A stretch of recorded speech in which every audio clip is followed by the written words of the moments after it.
Depression का main कारण है आज जो स्पेशली यूथ वर्ग जो है, युवा वर्ग है, बहुत सारी डिज़ायर्स हैं उनकी। हमेशा वो पास्ट के बारे में सोचते रहते हैं। हमारे साथ ऐसा हुआ, बचपन की साइकोलॉजिकल इमोशनल हर्ट्स, पेरेंट्स ने हमारे साथ ऐसा किया, उसने हमारे साथ ऐसा किया। एक्चुअली उनका सबकॉन्शियस माइंड बहुत हैवी हो जाता है, बहुत भारी हो जाता है। तो सबकॉन्शियस जो है, सबकॉन्शियस में थॉट्स जो होते हैं, वो वर्तमान को क्राउड करते रहते हैं। आज का युवा वर्ग, इवन मैं एडल्ट्स भी कहूँ या ओल्ड भी कहूँ, तो आई थिंक हर वर्ग के बच्चे, इवन बच्चों को भी ऐसा है, युवा वर्ग को अधिक प्रभावित हो रहे हैं युवा वर्ग। तो वो जो है आज सबके सब पास्ट का लोड और भविष्य का भी लोड लेके जी रहे हैं। वर्तमान एकदम कंफ्यूज और केओटिक हो गया है। थॉट प्रेशर इतना ज़्यादा है, उसको आदमी बियर नहीं कर पा रहा है। आत्मिक शक्ति बहुत कम हो गई है, कोपिंग एबिलिटी बहुत कम हो गई है, और प्रेशर्स बहुत ज़्यादा बढ़ते जा रहे हैं। जैसे आज का मॉडर्न फास्ट पेस्ड लाइफ है, डिमांड्स बहुत हैं। मतलब खुद से अपने आप को बहुत डिमांड्स हैं, परिवार से बहुत डिमांड्स हैं, स्पाउस से बहुत डिमांड्स हैं, बच्चों को माँ बाप से बहुत डिमांड्स हैं, माँ बाप को बच्चों से बहुत डिमांड्स हैं। एक्सपेक्टेशंस बहुत बढ़ गए, बहुत अधिक एक्सपेक्टेशंस हो गए। हाँ, नहीं एक्सपेक्टेशंस पे उतर पाते। पहले लाइफ इजी होती थी, हमारा एक्सपोजर बहुत थोड़ा था। आज से अगर हम 25-30 साल पहले चले जाएं तो एक्सपोजर था ही नहीं। जबकि मोबाइल जब से आए हैं, इंटरनेट जब से बहुत इजीली अवेलेबल हो गया है, तब से प्रेशर्स बहुत ज़्यादा बढ़ गए हैं। जितने साधन उतने डिप्रेशन की। जो कोमल मन है बच्चे का, जो कोमल मन होता है 15 साल की उम्र तक, जो बिल्डिंग एज होती है, या 11 साल स्पेशल, जो बचपन के 5 से लेकर 11 साल की उम्र है, इसको मोरली पैसिव फेज कहते हैं लाइफ की। और जो कुछ हम समाज में देखते हैं, पेरेंट्स में देखते हैं, समाज में देखते हैं, टेलीविज़न में देखते हैं, इंटरनेट पे देखते हैं, वो पैसिवली हम एब्जॉर्व कर लेते हैं। इसलिए इसको फॉर्मेशन फेज भी कहते हैं, ओरल फेज, पैसिव फेज भी कहते हैं। तो उसमें हम सब कुछ रिकॉर्ड करते जाते हैं। तो जब तक 11-12 साल का जब तक बच्चा होता है, प्यूबर्टी आनी शुरू होती है, तब तक वो एक ऑलरेडी कॉम्प्लेक्स माइंड हो चुका होता है, और उससे हमारे हार्मोन्स पे भी असर पड़ता है। तो एक्चुअली हमारा जो एड्रिनल ग्लैंड का जो हार्मोन है, जिसको हम कॉर्टिसोल हार्मोन कहते हैं, तो अधिक सोच से हमारा कॉर्टिसोल हार्मोन निकलना ज़्यादा शुरू हो जाता है, और उसकी वजह से फिर हमें डिप्रेशन शुरू हो जाता है। इसमें जो बच्चा होता है, जो भी होता है, जो भी मेंबर जो अफेक्टेड होता है, उसके अंदर होपलेसनेस की एक फीलिंग आती है। जैसे एक निराशावादी एटीट्यूड जीवन के प्रति आ जाता है, मैं कुछ कर नहीं सकता, मेरा कुछ हो नहीं सकता है, हमेशा नेगेटिव अंधकार ही दिखाई देता है उसको। एक ऐसी हालत मन की हो जाती है। एक क्वेश्चन आया है तृप्ति पांडे का, इनकी एज है 56, देहरादून से है, एंड ये पूछती हैं कि इनको रात को डर लगता है, एंग्जाइटी होती है, जिस वजह से इनका बीपी भी ऊपर नीचे होता है, और बोलती है शुगर पेशेंट भी हूँ, और साथ के साथ पूरी बॉडी में इचिंग रहती है, तो डर ना लगे और रात को नींद आ जाए, उसके लिए मैं क्या करूँ? जो एंजाइटी आज बहुत ज़्यादा है समाज में, और एंजाइटी बेसिकली क्या होता है, क्या होगा, कैसे होगा, है ना, और फियर, अचानक ये नहीं हो जाए, अचानक अनसर्टेनिटी अबाउट फ्यूचर, अबाउट वर्तमान में क्या होगा, कैसे होगा, इस तरह की बहुत सारा डर लगता रहता है। उसका मेन कारण, जैसे हमने पहले भी डिस्कस किया, उसका मेन कारण आउटर सेल्फ कॉन्शियसनेस है। कहीं ना कहीं हम अपने रोल से टू मच अटैच हो जाते हैं, कहीं ना कहीं अपने संबंधों से टू मच अटैच हो जाते हैं। जैसे मोह कहते हैं ना, लगाव, ममता कहते हैं जिसको ना, अपने बच्चों के प्रति, अपने स्पाउस के प्रति, अपने देह के प्रति। ये बहुत मतलब ये बहुत नेचुरल है, राइट, यू आर राइट। पर एक होता है अपनी जिम्मेवारी निभाना, ड्यूटी निभाना, ठीक है, और एक होता है कि उसके बारे में टू मच पजेसिव हो जाते हैं, क्योंकि बेसिकली जो अटैचमेंट से ही एंजाइटी और फियर पैदा होता है। जो उसकी बर्थ है ना, वो वहाँ से है, इनसिक्योरिटी से हो जाती है। नेचुरली आपको जब जिससे बहुत टू मच अटैच हो जाए, जो कोई भी चीज़ से, तो फिर उसके लिए इनसिक्योरिटी आएगी, और इनसिक्योरिटी से फियर और एंजाइटी आएगी। और उससे सारे हार्मोनल ऑर्केस्ट्रा हमारा बिगड़ता है। जो हमारे हार्मोन निकलते हैं ना, स्पेशली कॉर्टिसोल हार्मोन जो हमारा एड्रिनल ग्लैंड से निकलता है, वो जो है हमारा, और एपिनेफ्रिन भी ज़्यादा निकलता है, इससे हार्ट रेट भी बढ़ जाती है, हमेशा धड़कन भी थोड़ी फास्ट हुई रहती है, वो डर की वजह से, और एंजाइटी उसकी वजह से होती रहती है, और कॉर्टिसोल हार्मोन निकलता है। इससे हमारे अंदर एक तो अनसर्टेनिटी प्लस डिप्रेशन जैसे एक तरह का एक मेलनकलिक मूड रहता है ना। मेलनकलिक में होप कम रहती है, अपने अंदर से आशा कम रहती है, अपने अंदर कॉन्फिडेंस कम हो जाता है, और ईईजी पे असर पड़ता है। ईईजी में ना, जो हमारी ब्रेन की वेव से असर पड़ता है, ब्रेन की वेव्स जो नॉर्मली हमारी जो वेव्स होती है 13 से 18 पर सेकेंड, जो हमने पहले भी शेयर किए, तो वो बढ़ करके वो 30 से 35 भी हो जाएंगी, है ना, मतलब 30 से भी ऊपर हो जाती है। तो फिर क्या होता है, हमको नींद आने में तब प्रॉब्लम होती है, क्योंकि जब जिसे डीप स्लीप कहते हैं, डेल्टा स्लीप कहते हैं, जिसको NREM स्लीप कहते हैं, वो स्लीप हमारी 4 से कम पे जानी चाहिए। तब माइंड रिलैक्स महसूस करता है। जो बहुत ज़्यादा एंजाइटी और फियर में रहता है, उनको जो नींद होती है ना, अल्फा स्लीप होती है। उनको नींद ऐसा है कि जैसे मतलब कच्ची नींद जिसे कहते हैं, बिल्ली वाली नींद, बहुत जल्दी थोड़ी डिस्टर्बेंस होगी, लाइट किसने जला दी, कोई आवाज़ आ गई तो नींद टूट जाएगी, तो फिर वो और वो आने में बहुत टाइम नींद लग जाता फ्रेशन अप भी नहीं है। करती है। फ्रेशन अप माना सुबह आप फ्रेश नहीं होके उठते हैं, तो टायर्ड ही उठते हैं। मतलब आप, हालांकि 6 घंटा नींद बहुत होती है, किंतु अगर आप 8 घंटा 10 घंटा सोने के बाद भी लगता है और सो जाएं, बिकॉज ऑफ फ्रेश नहीं होते हैं। और ये लोग जब सोने जाते हैं तो उनको नींद आती नहीं है। जैसे 10 बजे सोने भी चले गए तो भी नींद उनको 12-1 बजे आएगी, क्योंकि थॉट स्पीड बहुत फास्ट है। तो थॉट स्पीड फास्ट धीरे धीरे कम होते होते 10-12 बजे जाके इनकी थॉट स्पीड 30 से 10 पे पहुँचेगी, और उसके बाद 1 बजे के आसपास नींद आएगी। और इनको फिर ऑफिस में भी जाना है, ड्यूटी भी करनी है, कुछ और भी घर का काम भी करना है। तो ये क्या करें कि मतलब इनको इस तरह से प्रॉब्लम से ये बेसिक, और इनको डायबिटीज़ भी है। हाँ जी। तो डायबिटीज़ भी अपने आप में एक आदमी को टायर्डनेस पैदा करती है, बिकॉज शुगर लेवल ज़्यादा रहता है। हाँ। तो उससे थकावट रहती है, क्योंकि शुगर चाहिए बॉडी को एनर्जी के लिए, ग्लूकोज चाहिए। वो ग्लूकोज तो है, बट बॉडी में इंसुलिन का इम्बैलेंस है, तो जिसकी वजह से उस ग्लूकोज को यूज़ नहीं कर पाती है। तो सेल्स में ओवरऑल एनर्जी कम, प्लस ईचिंग इसी कारण से होती है। अनकंट्रोल डायबिटीज़ होती है ना, तो उससे ईचिंग होती है, सारे शरीर पे ईचिंग होएगी। तो एक तो इनसे मेरी राय इनको ये है कि तो अपने डायबिटीज़ को ठीक कंट्रोल करें, प्रॉपर दवाई खाएं, प्रॉपर भोजन, क्योंकि 90% कंट्रोल डायबिटीज़ का हमारे भोजन से है। तो low fat, high fibre vegetarian diet, diabetic diet होती है, जैसे मीठा बिल्कुल नहीं खाएं, तली चीज़ें बिल्कुल नहीं खाएं, पराठा पकौड़ा समोसा, चीनी गुड़ शक्कर खाना बंद कर दें। ऐसे बहुत स्वीट फ्रूट्स होते हैं, खाने बंद कर दें। टाइम पर खाना खाएं, सुबह 7 से 8 ब्रेकफास्ट ले लें, लंच जो है 1 से 2 के बीच में ले लें, डिनर 6 से 7 के बीच में, अर्ली डिनर ले लें। डिनर बहुत लेट नाइट डिनर से डायबिटीज़ पैदा होती है। अच्छा। 7 बजे के बाद कुछ खाना नहीं चाहिए। 1 कप दूध पी सकते हैं सोते समय, खाना नहीं चाहिए। डायबिटीज़ वालों को स्पेशली आफ्टर 7 कुछ नहीं खाना चाहिए, और they should have good sleep. Try to go to bed by 9:30, so 10 बजे तक आपको नींद आ जाए, और सोने के पहले वेंटिलेट कर लें। अच्छा। एक लेटर टू गॉड लिख दें, अपने हस्बैंड से या बच्चों से शेयर कर सकें तो बहुत अच्छी बात है। अपने मन की जो भी स्ट्रेस है आप शेयर कर लें। शेयर करने से दिमाग हल्का हो जाता है। ये देखा गया है, अगर अपने मन की टेंशन को आप शेयर कर लेते हैं तो जो आपकी ब्रेन की वेव्स 30 या 35 पे चल रही होती है पर सेकंड के हिसाब से, वो ब्रेन वेव्स ईजी करके देखा गया है।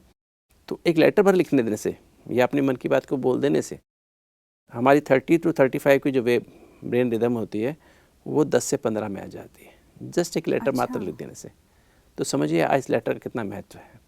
अपने मन में जो भी स्ट्रेस है लिख दीजिए कागज़ पे। आज मेरे को मन में ऐसा फील हुआ, आज मेरे से ये गलती हो गई, आज ऐसा हुआ। मन के लेवल पे कोई स्ट्रेस है, शरीर के लेवल पे कोई बीमारी है, उसको साथ के साथ लेटर पे जो है अपना लेटर पे लिख दिया, अपने आप को एक्सप्रेस आउट। डर लग रहा है, मेरे को ये बीमारी है, डायबिटीज़ है, मेरी किडनी खराब नहीं हो जाए, मेरे को ऐसा नहीं हो जाए, मेरे को शरीर में ईचिंग क्यों होती है, वो लिख राइट इट आउट। मन में चल रहा है मेरे को एंजाइटी, फियर, क्या चीज़ का फियर लिख दो, क्या चीज़ का फियर है, क्या एंजाइटी आपके मन में है, क्यों उदास रहते हो, किस बात की उदासी महसूस हो रही, क्या प्रेशर महसूस कर रहा हूँ मैं, क्या प्रेशर महसूस कर रही हूँ मैं, लिख दो कागज़ पे। या किसी से संबंध में गड़बड़ है, फैमिली में कोई प्रेशर महसूस कर रहे हैं, या आपके प्रोफेशन में कहीं पैसे की जो इनकम है वो कम ज़्यादा हो रही है, उसकी टेंशन है आपको, किसी रिलेशनशिप में कोई प्रॉब्लम, लिख दो एंड साइन कर दो, एक लेटर टू गॉड करके लिख दो। आप इतना बार करेंगे ना, मैं इनकी राय है मेरी उनको कि एक लेटर डेली लिखेंगे और परमात्मा को सरेंडर कर देंगे तो सच्चे मन से, तो आप देखेंगे आपको इतना रिलैक्स हो जाएगा माइंड। और उसके बाद 3 मिनट मेडिटेशन कर लेंगे सोने के पहले, तो ब्रेन की वेव्स आपकी 10-15 तो लेटर लिखने से आ जाएगी, और 15 से 3 मिनट मेडिटेशन करेंगे तो ब्रेन की वेव्स आपकी ऑलरेडी 7-8 पे पहुंच जाएंगी, और फिर आप सोने जाएंगे। एक मिनट नींद आ जाएगी। एक मिनट नींद की गोली लेने की आवश्यकता नहीं है, आप करके देखिए। और इसके लिए थोड़ा राजयोग मेडिटेशन का कोर्स कर लीजिए, ऑनलाइन कोर्सेज अवेलेबल हैं। उसके द्वारा आपको ऑटोमेटिकली आपका डायबिटीज़ में फ़र्क पड़ेगा, और डायबिटीज़ में फ़र्क पड़ेगा तो आपका ईचिंग भी कम हो जाएगी, और फिर जो है आपकी कम दवाई में शुगर कंट्रोल होगी, एंजाइटी ख़त्म हो जाएगी, फियर ख़त्म हो जाएगा, और आपको नींद भी अच्छी आएगी। बिल्कुल तृप्ति जी, जैसे कि डॉक्टर साहब ने बताया कि अगर आपको ऐसे किसी भी तरह का कोई डर लगता है, किसी तरह का कोई स्ट्रेस है, या कोई बात आप नहीं कह सकते किसी और से, तो जैसे कि डॉक्टर साहब ने बताया कि आप उसे एक लेटर लिखे गॉड के नाम पर या अपने आप के लिए ही एक लेटर लिखे, अपनी कोई भी बात है उसको लेटर में नोट डाउन कीजिए, कोई बीमारी है कुछ भी बात है आप उसको लिख करके थोड़ा फ्री माइंड हो जाएंगे और फिर उसी फ्री माइंड से फिर आप थोड़ी देर अपना 3 मिनट का आप मेडिटेशन कीजिए और फिर देखिएगा कि आपको जब नेक्स्ट डे आप उठते हैं तो आपको कितना रिलीफ फील करते हैं और आपको और लोकल डॉक्टर से लोकल फिजिशियन से कोई भी एमडी मेडिसिन आपके एरिया में है उससे अपने डायबिटीज़ का प्रॉपर कंट्रोल भी करा लें। बिल्कुल बिल्कुल। और डाइट को पूरा कंट्रोल करें। हाँ डॉक्टर साहब, जैसे अभी तृप्ति जी की ये प्रॉब्लम थी, ऐसे ही एक और है गरिमा माधवी, एज 19 है, सियोनी मध्य प्रदेश। इनका भी सेम ही क्वेश्चन है, फियर कैसे दूर करें। और एक और हैं अक्षय पांडे, इनकी एज है 31, इनका भी यही प्रॉब्लम है, डिप्रेशन में बहुत ज़्यादा है। डिप्रेशन और फियर ये सब आजकल बहुत लोगों के लिए नॉर्मल हो चुका है। इनका डिप्रेशन का यही है कि जॉब चली गई है, घर में जो प्रॉब्लम्स हैं, रिलेशंस ख़राब हो चुके हैं और डिप्रेशन के चक्कर में रात को नींद नहीं आती है। सेम प्रॉब्लम आज जो पांडे जी का जो क्वेश्चन है डिप्रेशन है, तो जरूर किसी लोकल साइकेट्रिस्ट से, मनोचिकित्सक जो होते हैं उनसे कंसल्ट करें और मनोचिकित्सक की राय से दवाइयाँ लें। अच्छा। क्योंकि जब डिप्रेशन होता है उसमें मेडिटेशन का कोई रोल नहीं होता है, उसमें मेडिटेशन से नुकसान भी हो सकता है। या सुसाइडल टेंडेंसी है, जैसे बता रहे हैं मेरा किसी से बनती नहीं है, घर में किसी से सही ढंग से बातचीत नहीं होती है, या बाहर भी रिलेशनशिप प्रॉब्लम्स हो जाती हैं क्योंकि उनकी नेगेटिव आउटलुक हो जाती है, होपलेसनेस हो जाती है और दूसरे लोग उसको कोप नहीं कर पाते हैं, संबंधी उसकी बात को समझ नहीं पाते हैं, वो जो सोचते हैं उस लेवल पे वो सोच नहीं पाते हैं। तो इसलिए उनको इस समय एक मनोचिकित्सक की राय की आवश्यकता है और थोड़ी सी दवाई जरूर लें डिप्रेशन की। और डिप्रेशन से थोड़ा सा बाहर आने लगेंगे, फिर मेडिटेशन करेंगे तो वो टोटली डिप्रेशन की दवाई से भी छूट जाएंगे। जो जैसे डिप्रेशन में लोग हैं, आपने कहा कि डिप्रेशन में, जो डीप डिप्रेशन में, वो मेडिटेशन ना करें, तो मतलब मेडिटेशन करने से या मेडिटेशन में हम लोग क्या ऐसा फील करें जो हमारा माइंड स्टेबल हो जाए?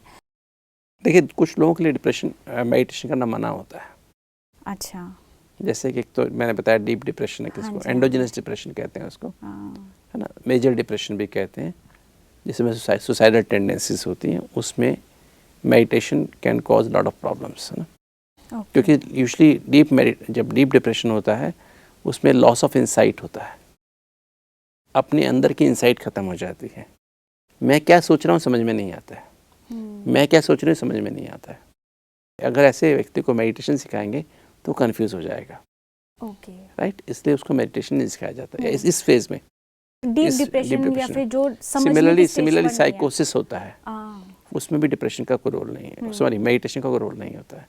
इसलिए स्किज़ोफ्रेनिया है, उसमें भी हमें कभी किसी को मेडिटेशन नहीं सिखाना चाहिए, क्योंकि उसमें आदमी पैरानॉइड हो जाता है ना, लड़ने पर आ जाता है। तो उसमें मतलब दूसरों को ऊपर ही उसको हालुसिनेशंस होते हैं, जो चीज़ें नहीं होती उसको दिखाई देती हैं, जो आवाज़ें नहीं होती उसको सुनाई देती हैं। तो वो एक तरह का ना उसके डेल्यूशंस और हालुसिनेशंस होते रहते हैं। तो उस समय उसको दवाइयों की आवश्यकता होती है। ब्रेन की थॉट स्पीड बहुत फास्ट होती है, जो उसको खुद को नहीं पता होता है, पेशेंट को नहीं पता होता है। तो ऐसे समय पे मनोचिकित्सक की राय से इलाज कराना चाहिए। और बाद में जब मेडिटेशन जब थोड़ा बेटर होने लगते हैं तो मेडिटेशन हेल्प करता है। ऐसे समय पर जब किसी को डिप्रेशन हो जाता है, स्किज़ोफ्रेनिया होता है या साइकोसिस हो जाता है, उस समय हमें रिश्तेदारों को, स्पेशली पेरेंट्स को या घर में और फैमिली मेम्बर्स हैं, स्पाउस है, बच्चे हैं, उनको पूरा कोऑपरेशन करना चाहिए। उनको कुछ भी ऐसा नहीं करना चाहिए जिससे कि पेशेंट इरिटेट हो। उनको बहुत कोप करना पड़ता है। लेकिन आजकल के लोग तो और जो ज़्यादा डीप डिप्रेशन में होता है ना, उसको और ज़्यादा बट ये इसमें समझ की आवश्यकता है। उसमें फिर क्या करें? मैं इसलिए स्पेशली मैंने मेडिटेशन की टेक्निक बताने से पहले मैंने कहा सबसे पहले ये समझ लेना बहुत ज़रूरी है। कई बार हम एकदम ब्लाइंडली सबको कहते हैं मेडिटेशन कर लो, which can be counterproductive. बिल्कुल। तो उसमें सुसाइड कर ले आदमी, कुछ और कर ले, उसमें कुछ और उसके हालुसिनेशंस बढ़ जाएंगे, उसको और कंफ्यूज हो जाएगा, तो वो कंफ्यूज हो जाएगा जो पेशेंट है। तो उससे हमें बचना चाहिए, राइट। बाकी मेडिटेशन जब हम करते हैं एंजाइटी के लिए बहुत अच्छा है, फियर के लिए बहुत अच्छा है, माइल्ड डिप्रेशन के लिए बहुत अच्छा है, माइनर डिप्रेशंस के लिए अच्छा है। अगर आपको और भी कुछ डिसऑर्डर्स हैं, डेल्यूशंस होते हैं, कुछ और आपको एंजाइटी न्यूरोसिस है, पैनिक अटैक्स में भी डिप्रेशन, उसमें मेडिटेशन करना मना होता है जब किसी को पैनिक अटैक हुआ हो। कंट्रोल में आ जाए उसके बाद फिर बाद में कर सकते हैं। क्योंकि पैनिक अटैक में भी इंसाइट खत्म हो जाती है, आदमी कंट्रोल से बाहर हो जाता है, तो उसमें meditation will not help, right. तो ये हमको थोड़ा सा ध्यान रखना चाहिए। ब्लाइंडली हम सबको मेडिटेशन नहीं बता सकते। मेडिटेशन और योग इज़ नथिंग बट कनेक्शन, संबंध, मतलब जोड़ना है अपने आप को। किससे जुड़ना है?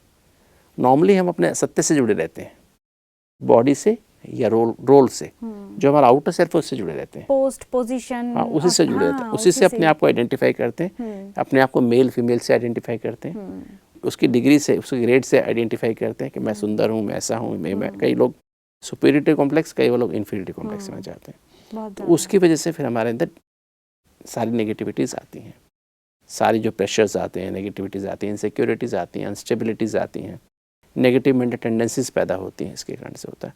ऑन द अदर हैंड, अगर आप अपने सत्य से जुड़ जाए, ट्रुथ से जुड़ जाए, that I am a being with the human body. Om शब्द का अर्थ भी क्या है? ओम शब्द दो शब्दों से बना है। ओम शब्द बना अहम प्लस मम, अहम आत्मा मम शरीरम, राइट। अगर हम ओम शब्द के अर्थ में भी टिक जाएं, इसलिए कहते हैं ओम ध्वनि करते हैं, तो ओम ध्वनि में मतलब उसमें उसके अर्थ में भी टिक जाएं कि मैं जो हूँ एक लिविंग एनर्जी हूँ, I am not this body. और जो एनर्जी है, वो स्पिरिचुअल एनर्जी जो है, वो इनडेस्ट्रक्टिबल है, अविनाशी है, वो मरती नहीं है, ना पैदा होती ना मरती है। तो मैं जो हूँ एटर्नल बीइंग हूँ, राइट। मैं पॉइंट ऑफ एनर्जी हूँ, और मैं इस शरीर को चला रहा हूँ।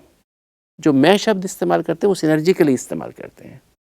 कभी भी शरीर को हम हमेशा कहते हैं मेरा बोलते हैं, हम ये नहीं बोलते कि मैं शरीर हूँ, मैं आँख हूँ, मैं नाक हूँ, मैं मुंह हूँ, मेरा सांस ठीक से नहीं आ रहा है, नहीं, मेरा मुख है। कभी बोलते मैं मुख हूँ, इस पे कभी किसी ने ध्यान ही नहीं दिया होगा इतना। मैं शरीर हूँ कभी बोलते हैं क्या? नहीं, मेरा शरीर है। तो कहने वाला कौन? वो एनर्जी, वो बीइंग। तो ये जो मेडिटेशन है बेसिकली अपने आप को उस ट्रुथ से आइडेंटिफाई करेंगे ना, क्योंकि ट्रुथ तो इटर्नल है और ये डिस्ट्रक्टिबल है, विनाशी है। आज कैसा है कल कैसा होगा, शरीर अभी कैसा है कल कैसा होगा, बदल जाएगा। आज हम सुंदर हैं, कल पता नहीं कुछ हो जाए, कुछ फुंसियाँ निकल आए, कुछ प्रॉब्लम्स हो जाए, है ना। आज हम यंग हैं, एक्टिव हैं, कल बीमार हो जाए, कल एक्सीडेंट हो जाए। तो ये तो इसमें तो हमेशा डर समाया हुआ है। जैसे महात्मा बुद्ध को कहते हैं ना, 3 बात का डर था, मौत का डर, बीमारी का डर, बुढ़ापे का डर, गरीबी का डर। तो जिसके कारण से महात्मा बुद्ध, सिद्धार्थ को महात्मा बुद्ध बनना पड़ा, राइट। तभी उसको निर्वाण की प्राप्ति हुई ना, एनलाइटनमेंट हुई। तो ये एनलाइटनमेंट, अगर इसी को एनलाइटनमेंट कहते हैं कि अपने आप को एनर्जी समझना। I am a living energy, I am light. तो इसे कहते हैं बुद्धम शरणम गच्छामि। इस लाइट को, अपने आप को लाइट को रियलाइज कर लो। This is meditation.